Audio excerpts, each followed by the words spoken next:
All right, sir. Okay, Ms. Lowe?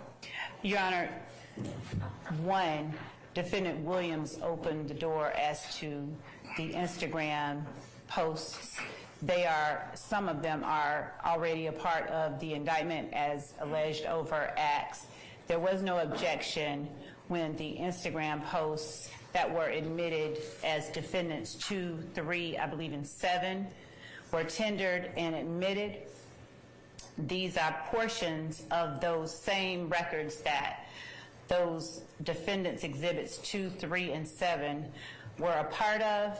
This is not 801D2E evidence that should preclude the state from introducing them. The information that we are showing is further intrinsic evidence that the defense has touched upon extensively in its cross-examination, that the state should therefore be allowed to examine the witness on during redirect. This does not in any way present a confrontation clause issue. I believe that we have litigated similar circumstances extensively before this honorable court.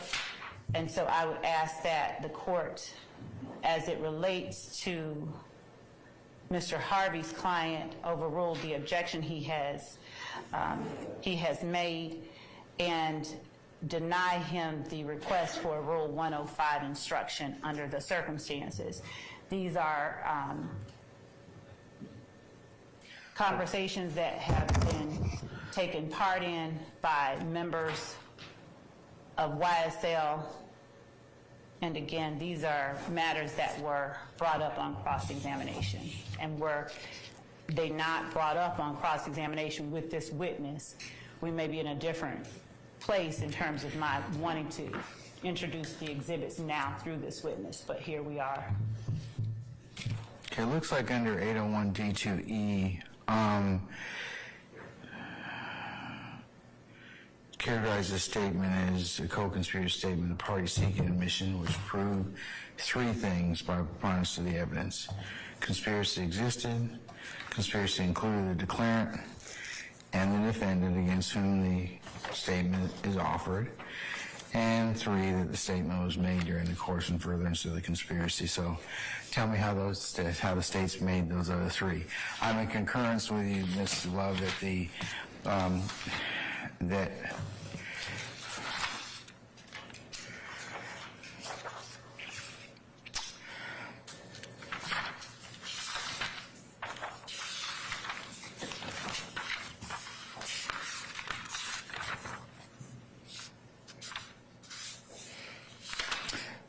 statements under 801D2E are not testimony for purposes of analysis under Crawford versus Washington, and such are not barred from admission by the Confrontation Clause. So I'm okay with that, but over Mr. Harvey's objection, of course. But what about the first 3 predicates?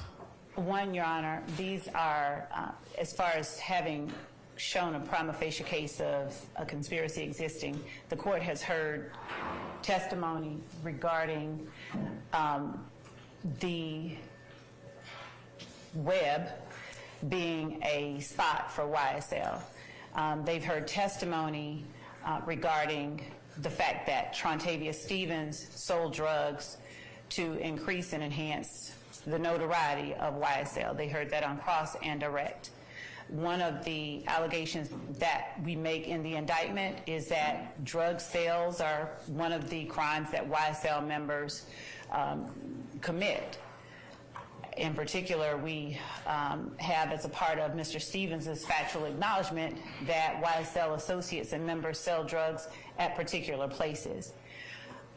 During cross-examination, Mr. Steele asked Mr.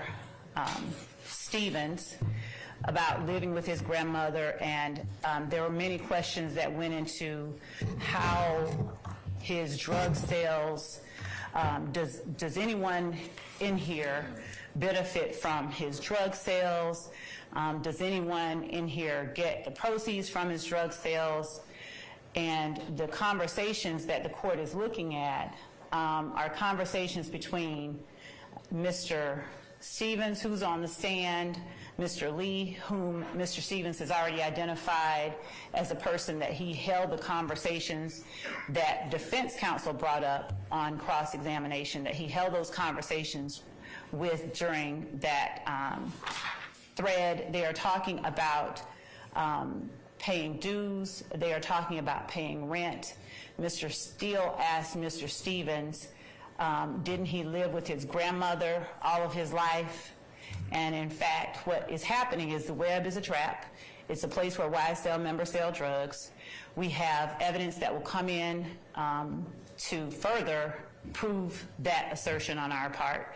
But Mr. Steele has now opened the door regarding the Instagram conversations and records that we served on counsel for the defense prior to jury selection in this case.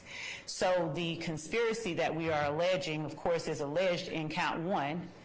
The participants, Mr. Stevens will identify, he has already identified many of them during cross-examination. And the content that the court has before it makes it, from our estimation, rather evident that these members or associates of YSL are acting in concert and for the benefit of themselves and the group itself. They are talking about paying rent. As a matter of fact, Jeffrey Williams, on one of the, if I may have the exhibits to speak with specificity, Your Honor. Which ones? The ones that you gave me, that have already been admitted? No, the ones that the state tendered.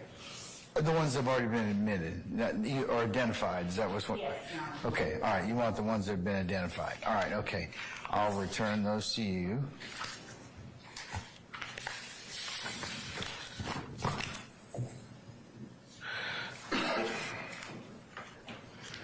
So, in State's Exhibit 21 uniform, we have Mr. Stevens, who is the witness currently on the stand, on February the 5th of 2021.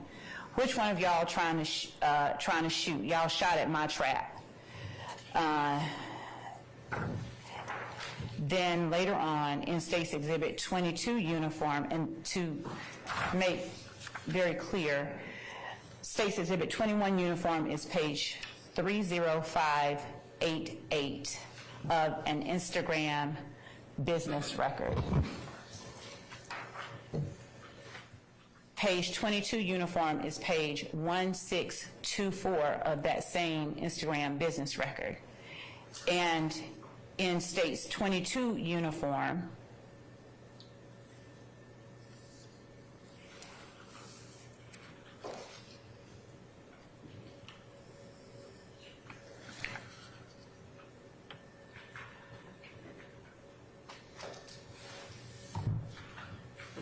there is a conversation which actually begins on previous pages, I believe 1622, where the witness on the stand now tells the group or participants in the chat, neither one of y'all is having any company until I get my Timbs. So he apparently, it's our contention, and we'll find out from him, that they are at a particular place. We believe it's the Webb because there are references to it later.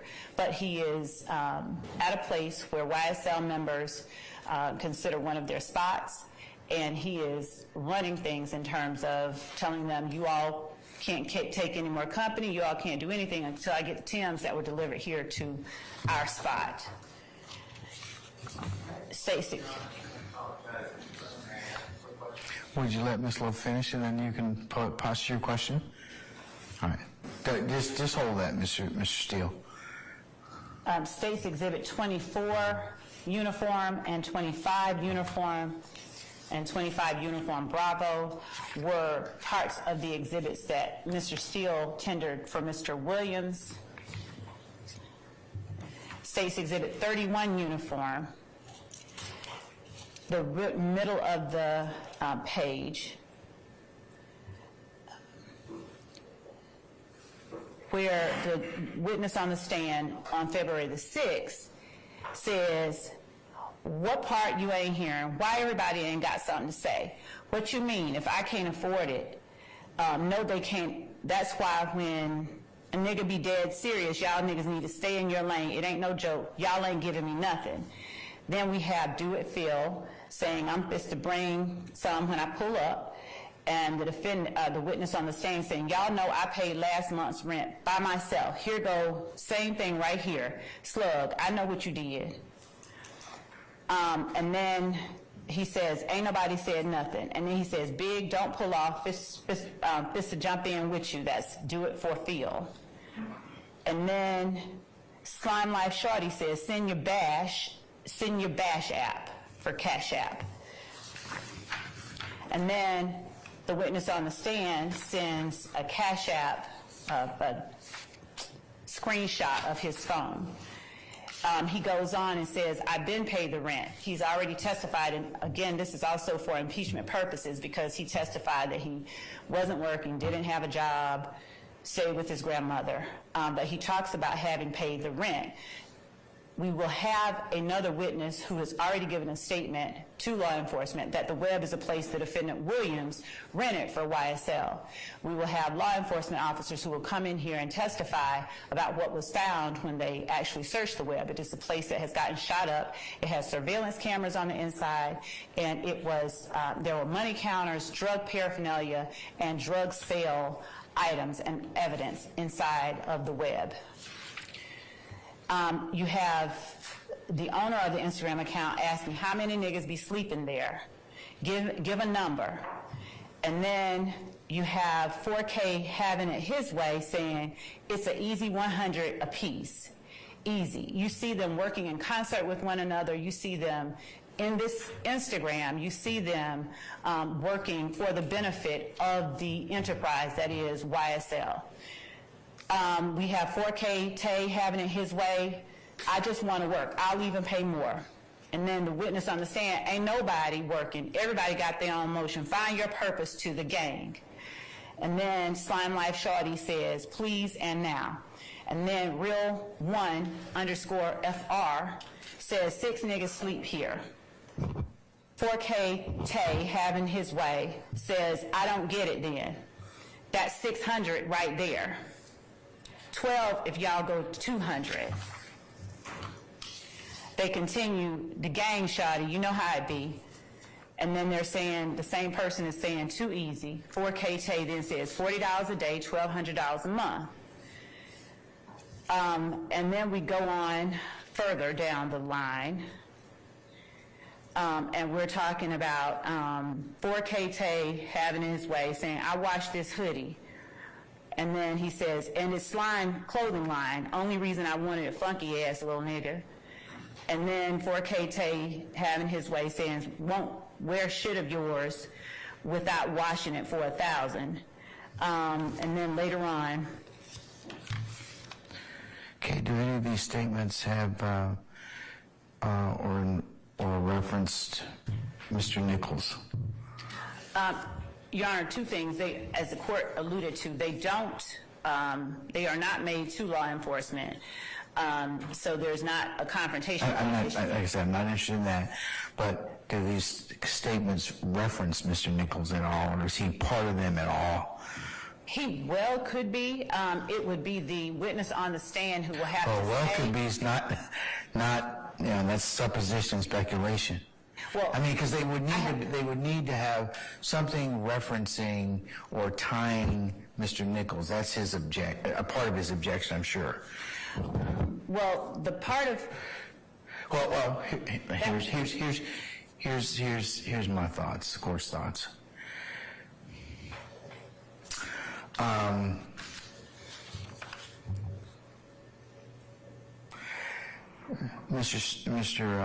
Before I do that, Mr. Steele, what was your comment that you'd like to make? I just wanted to know, I don't have the exhibit, is 22U a single page or is it a multiple page? That's my only question. Ms. Love was referencing, she said pages before a May show, and I did not remember 22U multiple page. I just want to clarify. This particular exhibit of 22U has only one page, but I will amend it before I actually have it admitted through or tender it through this witness. Okay. Mr. Harvey, anything else before I go ahead and give you my thoughts? Depends on what your thoughts are. I know. Give me my thoughts. Give me your thoughts. All right.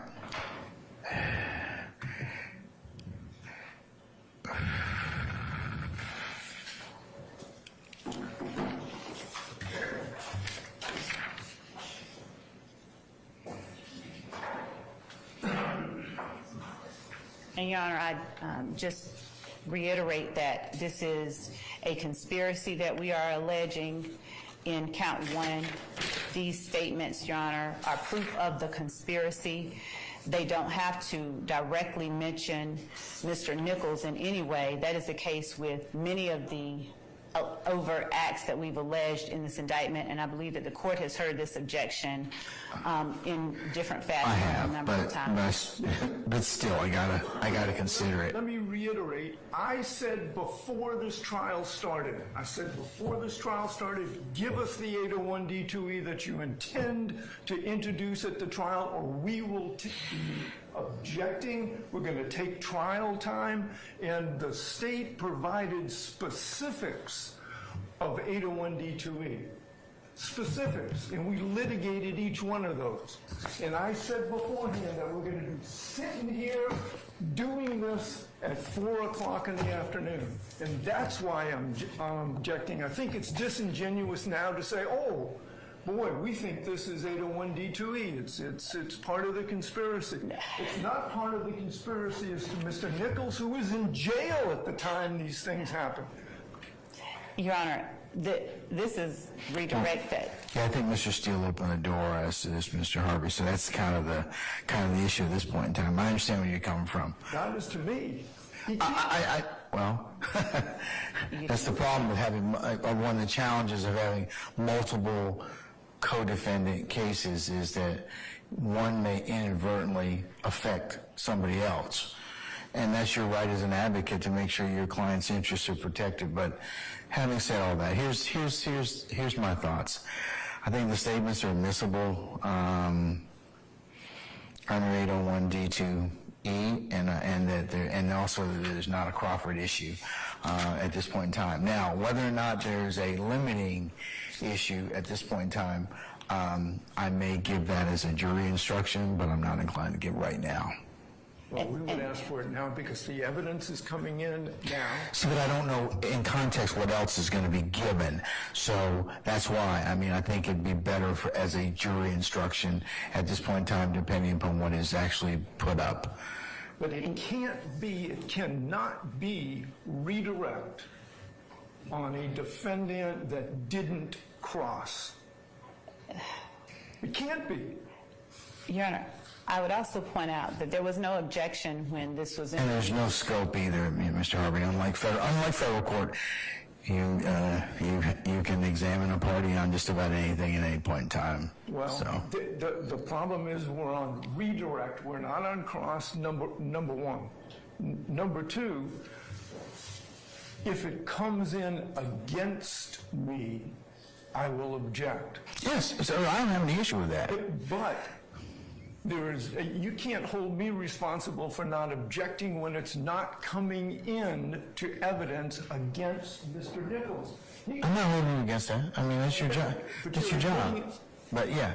You're admitting it without a cautionary instruction right now. I believe I'm entitled to a cautionary instruction. No, because it's a conspiracy. Some of these statements are going to be against, maybe directly admissible against some parties and not others.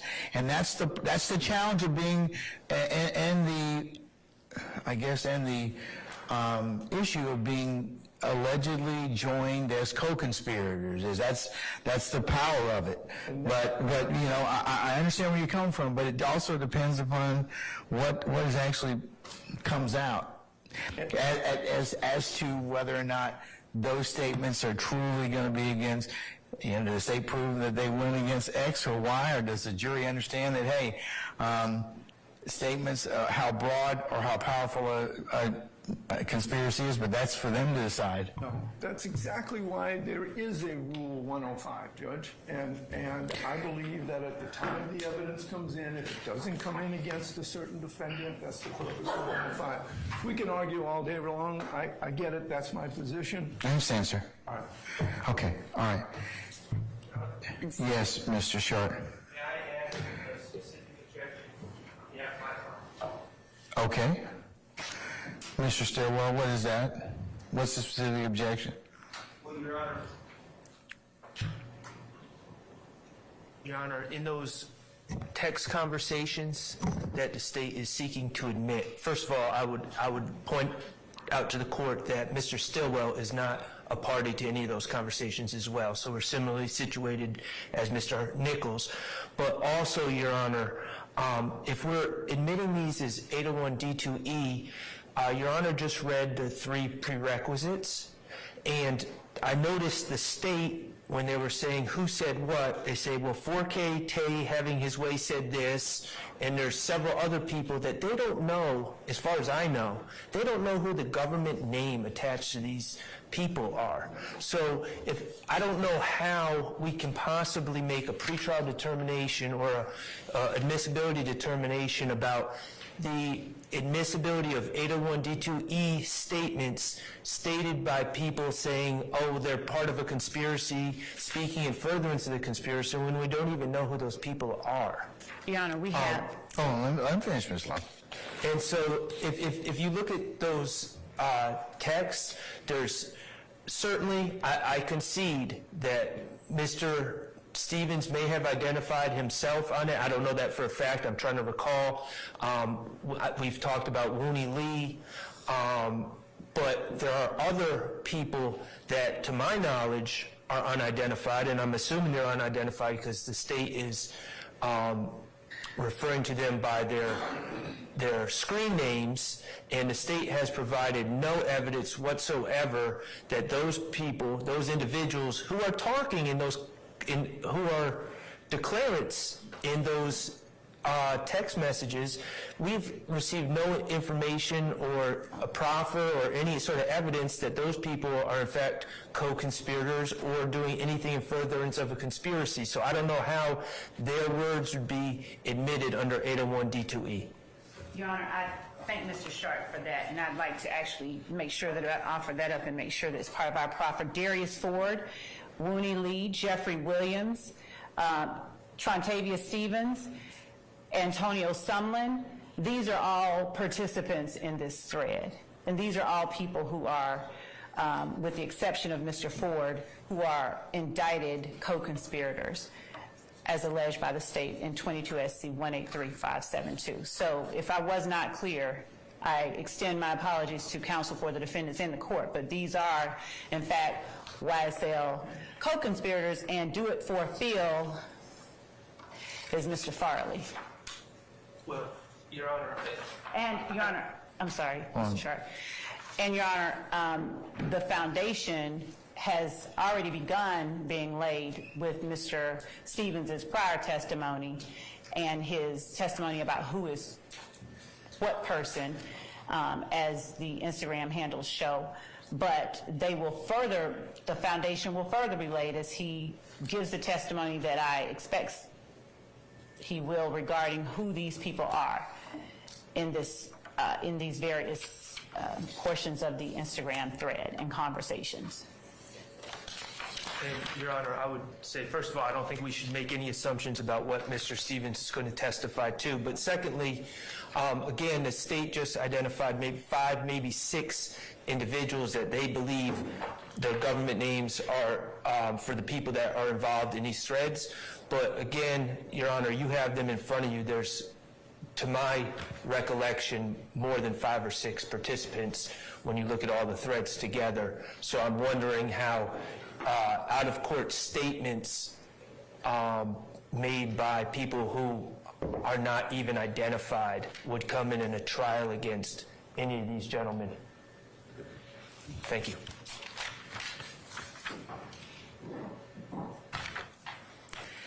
All right. You all give me 5 minutes, please. Does Your Honor want the exhibits? You want the exhibits? Yes.